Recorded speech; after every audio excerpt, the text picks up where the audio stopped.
Malik steno centre में आप सभी का स्वागत है। सबसे पहले आप सभी को 15 अगस्त की हार्दिक शुभकामनाएं। आज हम शुरू करेंगे रामधारी गुप्ता खंड 1 से प्रतिलेखन संख्या 5 और 6 जो होगी 80 वर्ड पर मिनट की स्पीड से। डिक्टेशन स्टार्ट होगी ठीक 5 सेकंड बाद। आउटलाइंस के लिए लिंक शेयर कर दिया जाएगा। 5 और 6 एक्सरसाइज की आउटलाइंस दी हुई है। Ready start. उपाध्यक्ष महोदय वित्त मंत्री को देश की आर्थिक स्थिति और निर्धनता के संबंध में जितनी जानकारी प्राप्त होती है उतनी किसी अन्य मंत्री को संभव नहीं होती। बजट बनाते समय वैसे तो बजट में आय व्यय का ब्यौरा होता ही है, लेकिन मूल रूप में देश की आर्थिक नीतियों में किस प्रकार का परिवर्तन हो तथा किस मार्ग पर वह देश को चलाना चाहते हैं, सरकार का लक्ष्य क्या है, इन सब नीतियों का बजट में विवरण होता है। हमारे वित्त मंत्री चाहे जिस पद पर भी रहे हो, चाहे वे मुख्यमंत्री रहे हो या केंद्रीय सरकार में रहे हो, उन्होंने शानदार काम किया। जिस समय उन्होंने बजट प्रस्तुत किया उस समय देश को और विशेष रूप से गरीबों को उनसे बहुत सी आशाएं थी। देश में लगभग 6 लाख गांव हैं।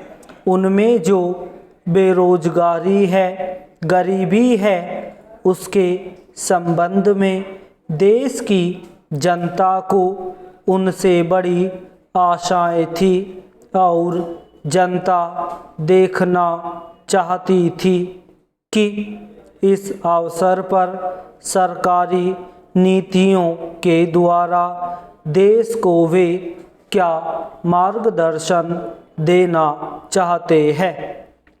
इस दृष्टि से 3 महत्वपूर्ण बातें इस समय देश के सामने थी।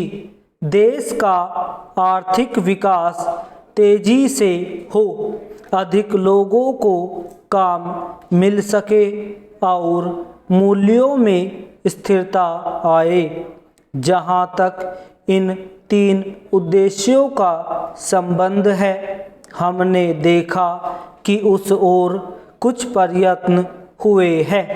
विशेष रूप से गरीबी हटाओ के संबंध में इस देश में जो चर्चा चल रही है, इस बजट में कुछ सीमा तक उसका उल्लेख मिलता है, क्योंकि जितने भी प्रत्यक्ष कर लगाए गए हैं वे ज़्यादातर धनी लोगों पर और विशेष रूप से शहर के लोगों पर लगाए गए हैं।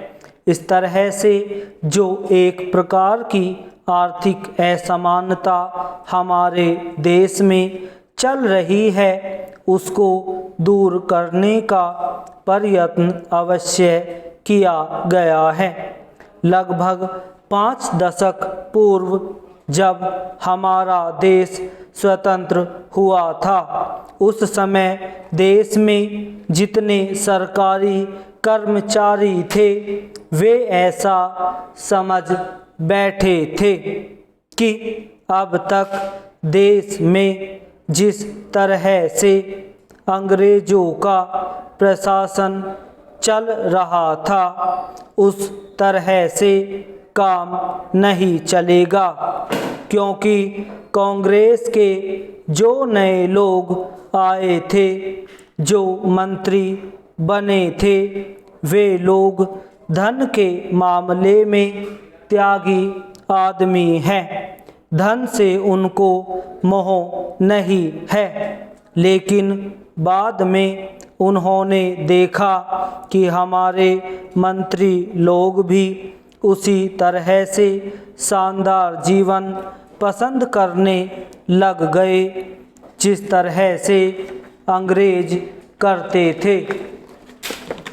उपाध्यक्ष महोदय, तब उन लोगों को कुछ आशा हुई कि हम लोग भी उसी तरह चल सकते हैं जिस तरह से पहले चल रहे थे, लेकिन अभी हाल में जो चुनाव हुआ उससे देश के धनिकों के मन में बड़ा संदेह पैदा हुआ कि इस चुनाव के बाद उनकी स्थिति वैसी नहीं रहेगी जो अब तक चली आती रही है।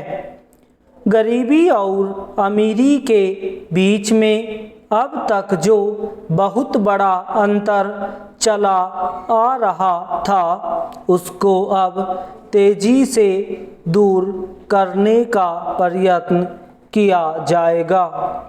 श्रीमान, मैं आपका बहुत ही आभारी हूँ कि आपने सदन में चालू वर्ष के बजट पर अपने विचार प्रकट करने का अवसर दिया है। मैं इस बजट का समर्थन करना चाहता हूँ। श्रीमान, मैं सबसे पहले अपने दल के नेता प्रधानमंत्री को इस बात के लिए बधाई देना चाहता हूँ कि उनके नेतृत्व में देश में कांग्रेस दल को स्पष्ट बहुमत मिला और इसके फलस्वरूप यहाँ पर केंद्र में एक ऐसी सरकार का गठन हुआ जो कि देश में वास्तव में समाजवाद लाना चाहती है। मैं वित्त मंत्री जी को इस बात के लिए बधाई देना चाहता हूँ कि लोकसभा के मध्यावधि चुनाव में जनता द्वारा कांग्रेस दल को जो आदेश दिया गया था उन्हें स्मरण है और वह तन मन धन से उसका पालन करना चाहते हैं। वह आदेश था देश में बेकारी और बेरोजगारी को हटाने का और देश के जो पिछड़े हुए हिस्से हैं उनका पूरा विकास करने का। साथ ही साथ इस बात का भी आदेश था कि देश के अंदर इस प्रकार की सामाजिक और आर्थिक व्यवस्था पैदा की जाए जिसके अंतर्गत जनता शोषण से मुक्त हो सके। श्रीमान, यह ठीक है कि देश में कृषि के क्षेत्र में उत्पादन में वृद्धि हुई है, परंतु इसके साथ ही साथ यह भी दृष्टि में रखना चाहिए कि लागत में भी पूरी वृद्धि हुई है। इसके लिए आवश्यक है कि सिंचाई के साधन बढ़ाए जाए और अधिक उन्नत बीजों का प्रयोग किया जाए। आज कृषकों को कृषि के यंत्र मिलने में बहुत कठिनाई हो रही है। जैसे छोटे छोटे ट्रैक्टरों का देश में बड़ा अभाव है। उनके बनाने के लिए शीघ्र नए कारखाने खोले जाए जिससे कृषकों को जल्द से जल्द ट्रैक्टर मिल सके। देश तभी प्रगति करेगा, ऐसा हमारा विश्वास है। Full stop.